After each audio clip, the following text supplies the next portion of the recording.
Ernest's Special Christmas by Laura T. Barnes.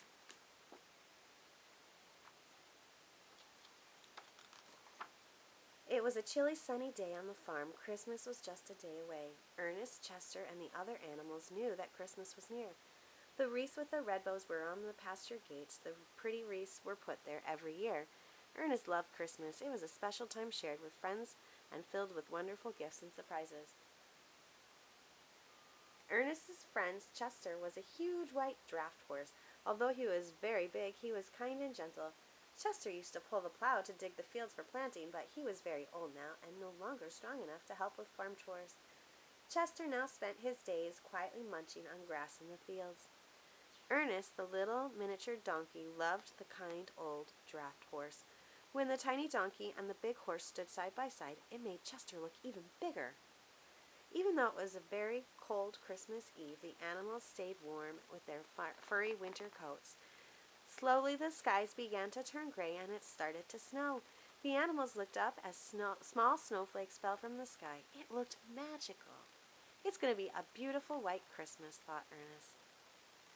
As the day wore on, the flakes got heavier and a soft blanket of snow started to cover the ground. Ernest decided to make his way back to the stall. His tiny hooves and short legs made walking in the snow hard. He slipped a bit as he headed to the barn for shelter. The snow kept falling. Soon several inches covered the pasture.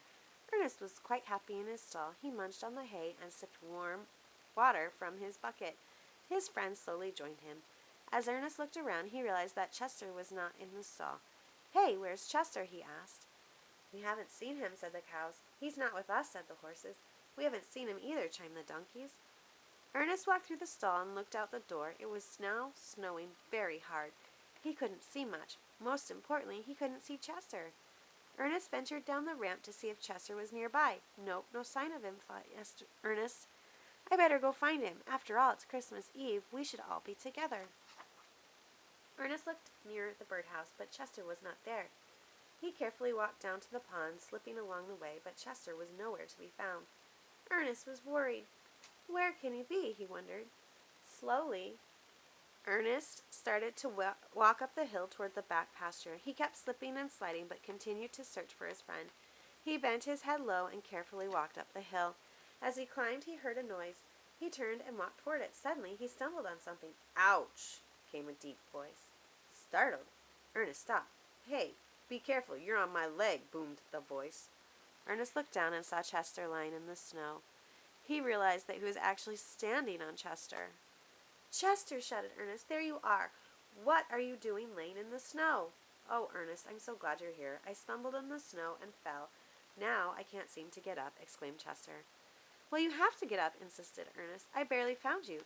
You blend right in with the snow. Come inside and get warm. Hurry, because it's Christmas Eve.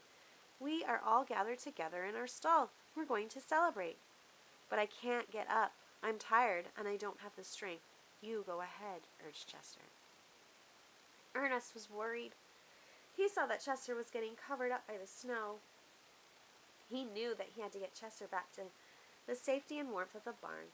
"I'm not leaving you here. Come on, get up," encouraged Ernest as he nuzzled Chester. Chester tried, but he did not have the strength to raise himself. He lowered his head back down with a thump. Little Ernest realized that he couldn't get Chester back on his feet all by himself. "I have to get help," Ernest explained to Chester.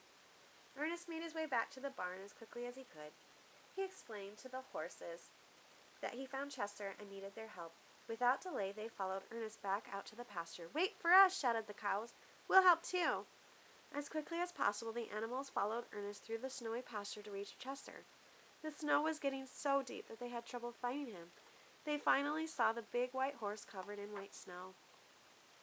They had to work quickly.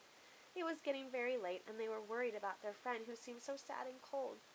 The horses and cows pushed and nudged at the giant's horse's back. Chester strained and tried to get up, but each time they pushed, they were only able to get him part way up before he collapsed back on the ground. It seemed like an impossible task, yet Ernest was determined and would not give up. They simply must try harder, but each time they did, Chester could only get part way up and then fell back down. Ernest turned as he heard something coming through the snow. He saw the other donkeys slipping and sliding through the deep snow toward them. "We want to help too," yelled the donkeys. Although the donkeys were smaller than the horses and the cows, Ernest realized that they needed everyone's help. The horses and cows lined up against Chester's back. The donkeys positioned themselves between. "Okay, push, push," said Ernest. "Push," he yelled. The horses, cows, and donkeys pushed hard as Chester struggled to get up, but it was no use. As hard as they tried, it just wasn't enough to help their friend. Hearing the commotion, several birds appeared. "Hey, we'll help too," offered the birds. They took pieces of Chester's long white mane and tail in their beaks and began to pull. "Wait, let's all work together," instructed Ernest. "Ready, set, go," he shouted. Then Ernest joined in as he grabbed Chester's halter and began to pull. The horses, cows, and donkeys pushed while little Ernest and the birds pulled. Ever so slowly, Chester started to rise up. With all of the pushing and pulling, he finally made it all the way up until he found himself standing. Exhausted, the animal stopped, stood back, and looked at Chester. "Whew! You did it. You got me. I'm standing," laughed Chester. "I'm standing. I'm standing." "Yay for us!" cheered Ernest. "Yay for us!" he shouted again. The horses, cows, donkeys, birds, and especially Chester and Ernest had tears of joy in their eyes. Ernest couldn't stop shouting, and soon they all chimed in. "We did it! We did it! Yay for us!" The horses and cows trotted around Chester. Ernest and the other donkeys bucked with glee, and the birds flew in circles. Then, to their surprise, they heard the faint sound of bells off in the distance. They seemed to be coming from overhead. The animals had been working so hard they did not realize it was already Christmas. Ernest looked up and smiled at the sound of the bells. He knew that Christmas is a time of giving. Ernest felt so proud and joyous that he and his friends were able to help Chester. With love and determination, they had helped their friend. Now they would all be able to celebrate Christmas together. This was the best gift of all. It truly was a very, very special Christmas. The end. Don't forget, remember to subscribe and like so that you can get all of the announcements and you can see all of the stories and the events that we have.